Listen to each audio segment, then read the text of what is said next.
Human rights defender and democratic rights activist, और वो बहुत एक्टिव रही हैं PUCL Rajasthan and across India. कोई भी एक मुद्दा हो, she is been there for over 3 decades now. So Kavita, welcome, and now it's your turn to say what you have to say. Thank you.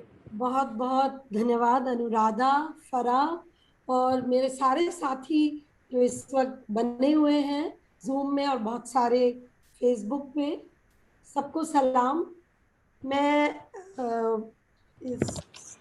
जो हमारे साथियों ने गीत प्रस्तुत किया उससे बहुत ज्यादा ऊर्जा मिली है, और मैं अपनी बात की शुरुआत वहीं से खत्म करना चाहती हूँ जहां उन्होंने अपने गीत से खत्म की कि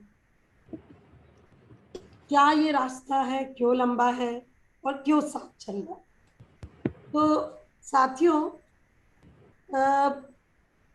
गुल को और गुल के साथ जो 22 साथी इस वक्त तिहाड़ जेल में, बहुत सारे साथी जेलों में हैं, गुल के ऊपर भी 3 केस लगाए गए, 3 FIR।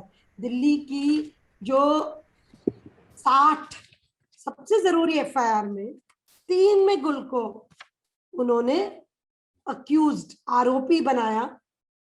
और एक तरीके से देखा जाए तो 2 में तो थोड़े कम धाराएं लगाई हैं, जो FIR number 48 Jafrabad police station, FIR number 83 Seelampur police station, इनमें थोड़ी हमारी IPC की धारा लगी हैं।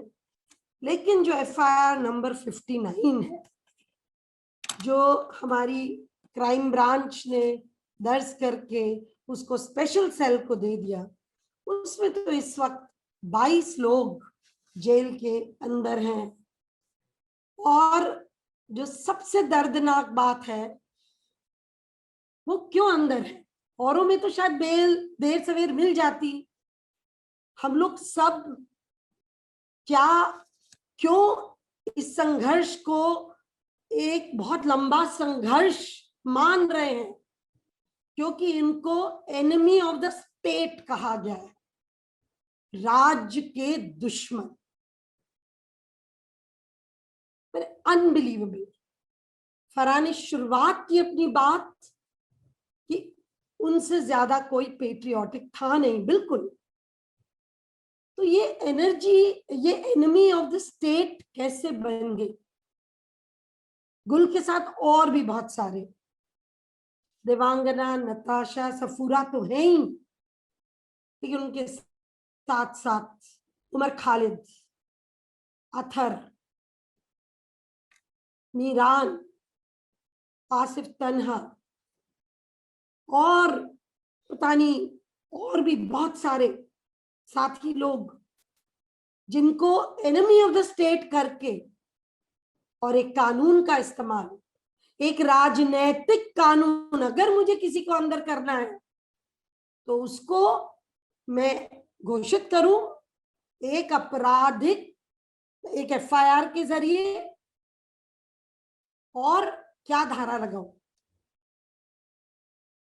जो राजद्रोह की धारा है, सेडिशन, उसमें भी देर सवेर बेल मिल जाती है।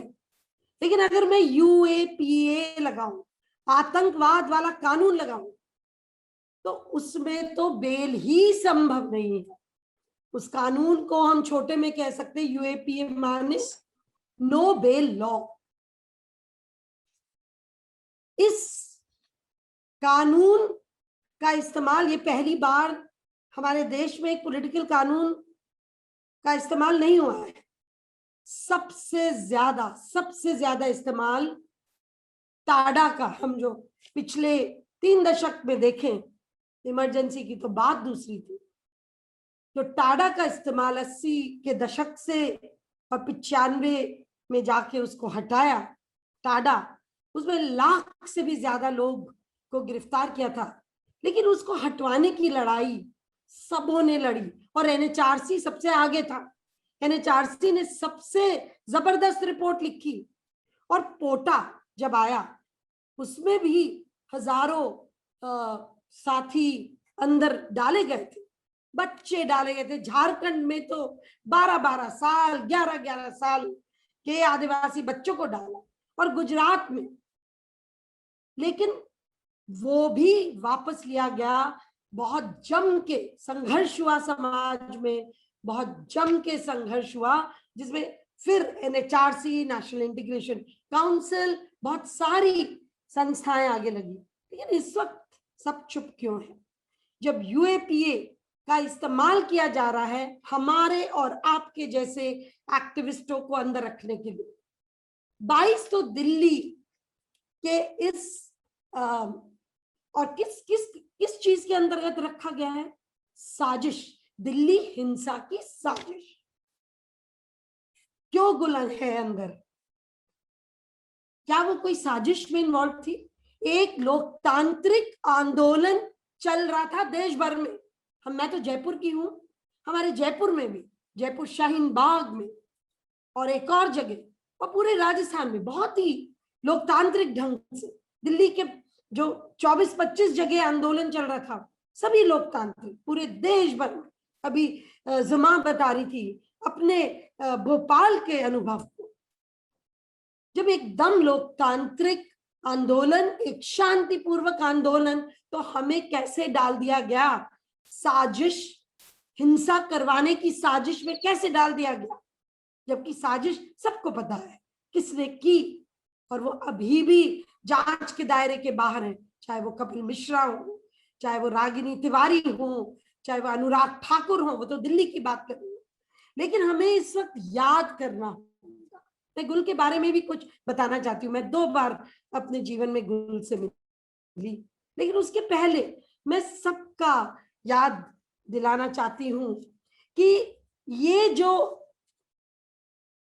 अंदर डाला है गुल जैसे 22 लोगों को, जो कब उनके लिए वो सुबह आएगी जब वो जेल के सलाखों से बाहर आएंगे।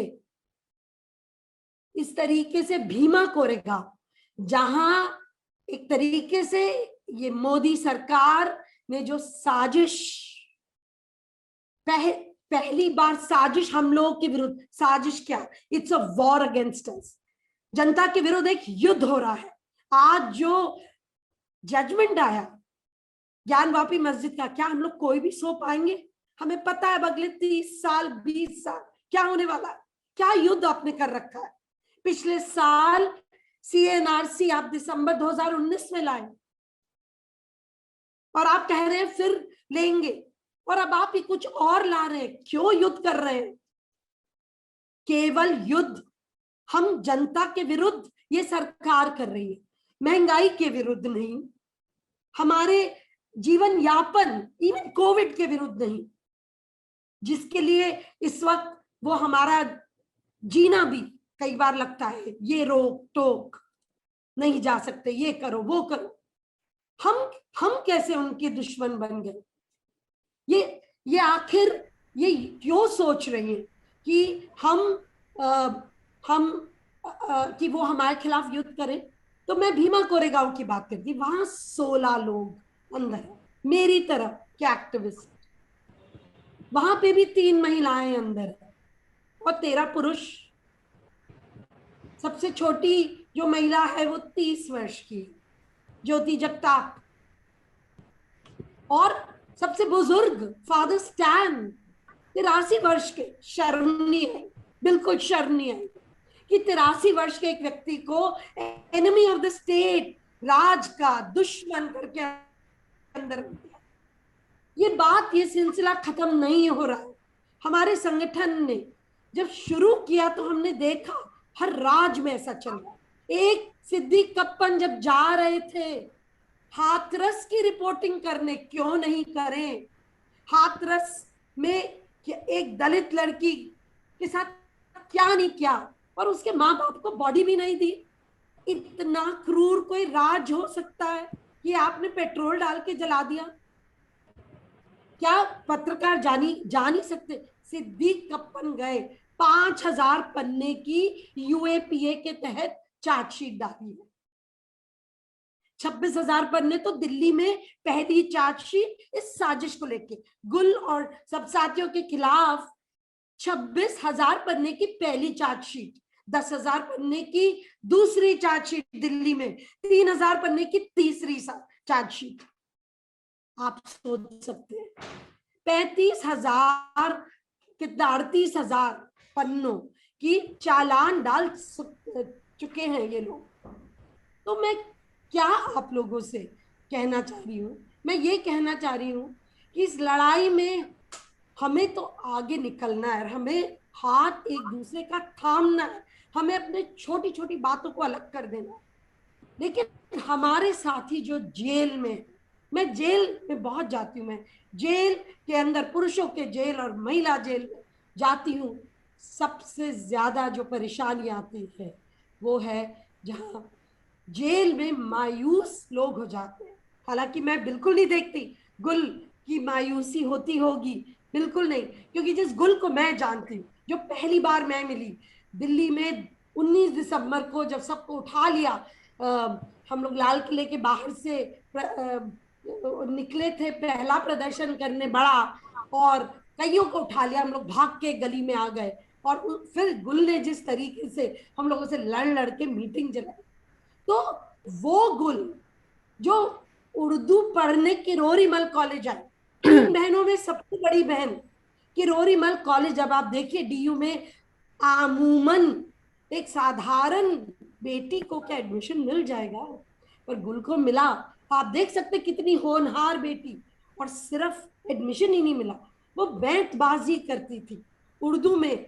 जब शायरी में आप एक दूसरे का सवाल जवाब करते, तो वो बैंतबाजी करती। गुल का एक ही बात मुझे, चाहे जब पहली बार मिली या जब मैं 24 फरवरी को हिंसा कविता, के बीच में, हाँ मैं समाप्त कर रही हूँ, ये वो बहस करती थी। तो मैं ये पूछना चाह रही हूँ कि गुल गुल या अन्य साथियों को जेल में रख के क्या उनके दिमाग को भी जेल कर सकते हैं? नहीं कर सकते। They can not jail their minds. ये हमें याद रखना होगा।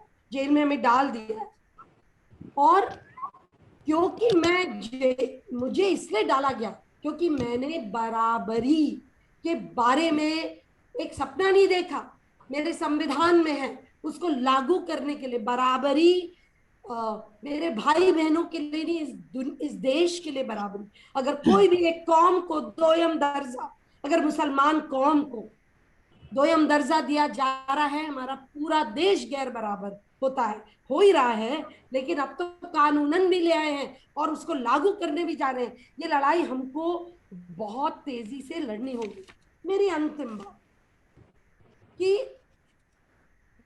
हम सबकी अंतरात्मा, जो बच्चे हमारे जेल में हैं इस वक्त दिल्ली, सब 30-32 साल से कम है, इक्का दुक्का होगा 30-32 साल से ऊपर, उनकी अंतरात्मा जागी थी, उनकी अंतरात्मा, उनकी कॉन्शियंस जागा था, और उन्होंने उस लड़ाई को लड़ने के लिए एक पहलकदमी की, तो उनको एक सबक सिखाया जा रहा है और लंबे समय के लिए जेल में डाला जा रहा है। They try to bury you alive. Please remember, आपको जिंदा दफनाना चाहते हैं, लेकिन we have to raise the cover of that coffin. उस जनाजे को, उसका जो कवर है उसको उठाना होगा, उसको हमें उठाए रखना होगा, हमें याद रखना होगा कि हम जीवित हैं। और मैं यही अपनी बात समाप्त करना चाहती हूँ कि हमारे जो लोग अंदर हैं, और कोई अभियान नहीं उनको बाहर निकालने का, वो कविता, उनको बाहर निकाले, और उसके लिए हमको एक अभियान करना चाहिए। वो जुझारू साथियों को एक बार और बाहर लाना है। साथियों, मैं अपनी बात यहीं समाप्त करती हूँ। बहुत बहुत धन्यवाद, आपने मौका दिया। क्या कहें, बहुत दिल दर्द में है, बहुत दुख है। I mourn almost every day जब हम सोचते हैं हमारे ये साथी लोग, but we will fight back. हम लड़ेंगे और जीतेंगे, और लड़ते रहेंगे और जीतते रहेंगे। Thank you so much for giving me a chance. Thank you so much Kavita. And हाँ, आपने जो बोला, सुधा को याद कर रहे हैं, शोमा को याद कर रहे हैं, और पिछले महीने हिडमे मरकम को यूएपीए के अंडर अरेस्ट किया